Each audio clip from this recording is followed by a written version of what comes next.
Just rinsing road grime from this bay was harder than rinsing like oil change filth.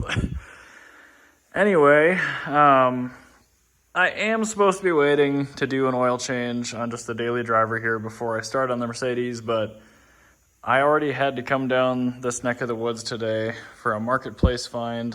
I got a Tesla CHAdeMO adapter. So I figure this might be one of those days where I just kind of force myself to at least get this on the lift. And then who knows, maybe I'll take a couple bolts out and then the next thing you know, it won't have a transmission in it. I don't know.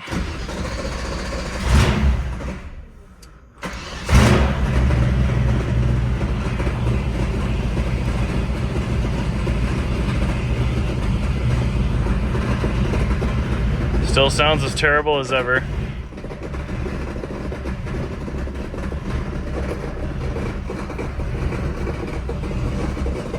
Oh, that's right, it still has swollen shut brake lines too.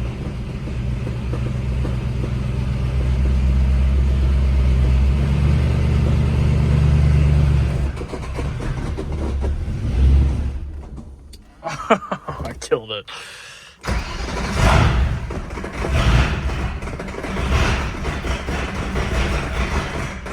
Sounds terrible.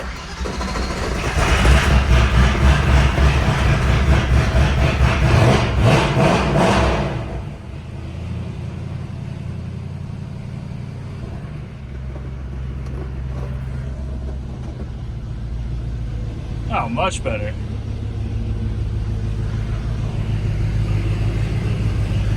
She's a real lady. Likes to be treated a little bit rude from time to time, I guess. Ew. Okay. God, that sounds bad. All right, we're in neutral. That's good. Yeah, let's put her up in the air. So, the dipstick tube I know is always a huge pain to get out. And then I do have to disconnect the throttle linkage as well. So I'll do those real quick. Throttle linkage for the transmission for kickdown. All right, so we have the band clamp on this downpipe. We have hardware on that one. Do have to disconnect the wide band, which luckily just zip tied in place. We did already look at this thing briefly, pretty recently. But the exhaust does have to come off. I believe it's pretty easy. Yeah, I should be able to just press those out with a pry bar, hopefully. Maybe get a little bit of soap. Those hangers are just tack welded in place to the floor, as you can tell, from like 10 years ago. But yeah, exhaust has to come off first. And then I'll probably end up just draining the trans. Got to pull the AN cooler lines off and probably out entirely. The cooler is, yeah, all the way up here. So I don't think that'll be too tough. The exhaust actually comes off really nice. I think one of the worst parts of pulling the trans is pulling the starter bolts, but again, that's really not too bad either. Just one electrical connector right there. That's for the first gear start solenoid. Oh, I lied. I have reverse lights that work on this too.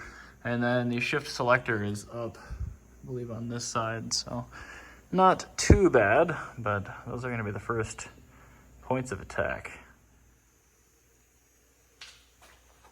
Down she comes.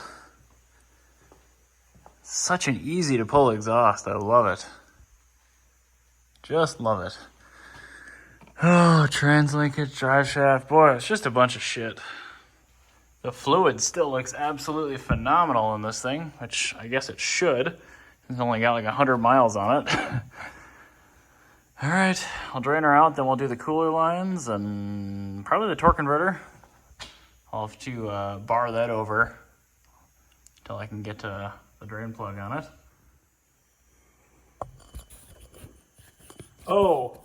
Oh my. The torque converter bolts are insanely loose.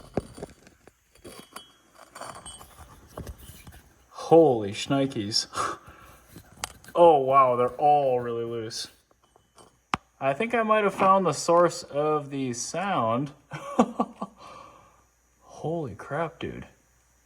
I would have Loctited those and their OE, so that's scary. I was noticing how much the converter moved. But wow, yeah, look at that one on the right. Holy crap. Well, I took all 6 of those out with my fingertips, and the threads are indeed a little flattened on there. So yeah, that was the majority of the noise. I have to assume that the front pump is done on this trans now too, but maybe not, because when it's in gear, it's loaded up. I almost wonder if this trans is okay, which I guess would be great. It means I could give it or sell it to somebody else. But either way, it's still coming out, even if it does maybe go back in if this fails miserably. And I'm really, really hoping that this works. Yeah, let's get that cooler line draining, and then I might just let this drip dry for like an entire day, because I hate dealing with transmission fluid. Tranny goo.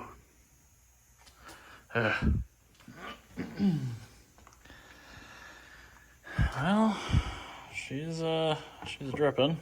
So is the trans.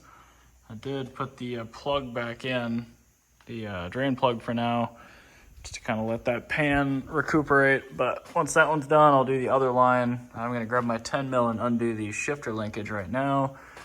And maybe I'll go for the drive shaft. I can't do much else while it's draining, unfortunately. So I measured from the back of the block to the front of the companion flange, and this transmission is 24.5 inches. Now that trans is 19.5 inches, and this is 1.25 inch. So it's going to be 4-ish inches shorter. So definitely will need another drive shaft. And of course, the bolt circle is different up there as well. This one I think is like a 104 or 110 or something. That one's a 96 or a 92. So yeah, obviously we knew we needed a drive shaft anyway, but just a front section. Obviously the splines seem to work on pretty much anything. I'm actually really tempted to try an E36 auto front shaft, because nobody really cares about those, and it should have the right bolt circle, and the splines might even fit. So I have to imagine all these drive shafts are made by the same company, but it'd be nice if I didn't have to source another 420 SEL or 560 SEL front drive shaft just to cut up and shorten. But if I have to, I have to. It's not a big deal. Lines up pretty nice for a garage built car though, I gotta say. All right, blowing out the other side of the line. That should drip dry pretty soon. Go back to the drain plug just for a moment, and then looks like we dribbled a little bit. I'll be pulling the at least front half, but probably the entire drive shaft. Yeah, probably the whole drive shaft. Then I can get the trans jack under the pan. Start on doing bell housing bolts. I can't remember how much the engine tilts. That dipstick tube I showed you guys earlier is kind of a pain. So I may need to jack up the back of the engine at the same time to get that through. Obviously, I don't care about damaging it that much, although this transmission is still good. So I'll still try to get it out without breaking it anymore. But yeah, at least it's pretty much out of fluid now, which is great. Haven't made a huge mess yet, but there's still time. There's the custom shaft. There's my 82 turbo diesel diff. And there's the ass end of the 722-350. And yeah, the visibility is actually really good to the bell housing bolts on this. I'd kind of forgotten, but not a terrible car to work on, amazingly. Huh.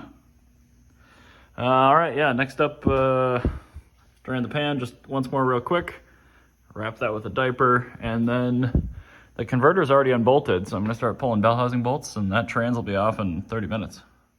So I've decided I'm going to unhook the positive battery terminal before I go through the other bell housing bolts, because clearances are pretty tight, and it's like a 4 gauge or a 2 gauge from a BMW E46. So a lot of potential there for issues. Looks like it over tightened that pan gasket when I put it in. There's the leak. I did get a bunch more fluid out of here from the filter, so pretty happy about how dry the trans is gonna be. Yeah, I'm gonna set it down real quick and unhooks the battery for the first time in years. Well, there she comes. Yeah, the front pump feels okay. I did pull the dipstick out of the tube. That does seem to really help for dropping it out. I will have to remember to plug the vacuum line up there. Won't need that for shifting anymore. But yeah, it's the backside of the M117 for the first time in some time. Came out pretty easy. It was hung up on, there must be a dowel on the front of the trans. Yeah, it was hung up on this dowel pretty well, but she is officially out. Put it back into park, which should be, yep, there we go. My custom linkage rod. Honestly, it was fine. What did this come out of? 420 SEL, 1989. 07? I don't know. Like I said, this is like, I think this was a mishmash rebuild of like 2 transmissions. I think this was trans number 5. Yeah, I'm gonna go ahead and pull the flex plate off and then unbolt the ring gear from the flex plate because that ring gear needs to bolt on to that flywheel. So those look like 19s. Zip that off real quick, get this out of the way, and yeah, go from there. So there we have the back of the 117. Once again, took the plate off too. Looks like probably just valve cover gaskets leaking a little bit. It's really not too bad. Oh. Interesting. I don't think that's how that's supposed to be. I'm pretty sure that means I don't even know how to get to that.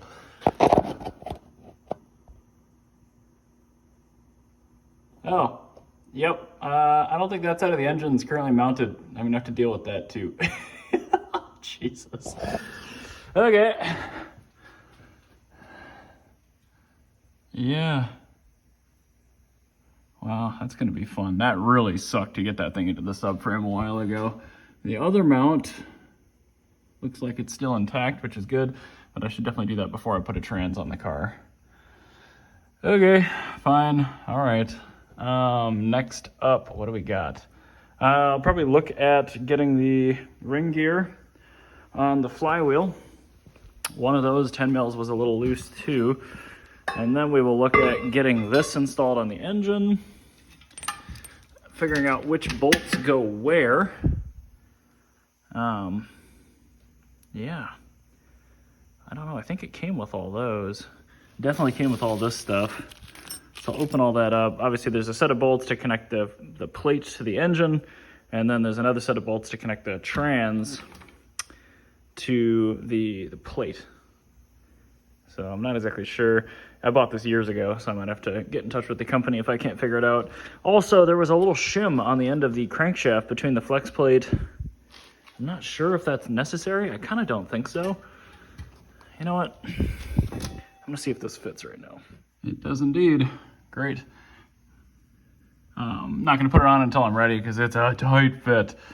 But yeah, it looks like 117 and 119, alloy block 117 that is, they're compatible, which is great. Yeah, it looks like that's all good. So as long as that ring gear bolts on, I think we're solid. This is awesome. I'm so excited. And here's our stopping point for the day. The M117 ring gear is apparently not the same as the M119 ring gear, so I'll have to order one of those. I hope that means, God, I hope I don't need an M119 starter. I'm so sick of buying starters for this car too. But anyway, I will need to find an M119 ring gear for sure. That's fine. I'll get that going. One of the 3 10 mil bolts that held this to the flex plate was not super tight either. So I do think that flexion is probably what ended up loosening all the other torque converter bolts and probably taking out the front pumps. So whoopsie daisy, might not have been the 722 350's fault. But if this is a complete and abysmal failure, I do think I could make it reliable with a 722 350. So either way, I anticipate this will be fine, and we'll get the manual in there. But that's the stopping point for this video and for today. I think that's a reasonable amount of progress, and hopefully you feel the same way. Thanks for watching.